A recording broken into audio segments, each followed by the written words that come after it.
Всем добрый день, меня зовут Елена, я мама двух замечательных девчушек.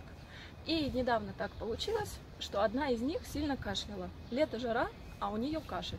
То ли это такая вирусная инфекция среди детей, то ли простуда. Но дело в том, что обычно я лечу кашель ребенку горячими методами.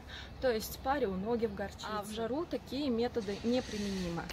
И в то же время химией травить ребенка не хотелось, то есть давать антибиотики, убивать организм.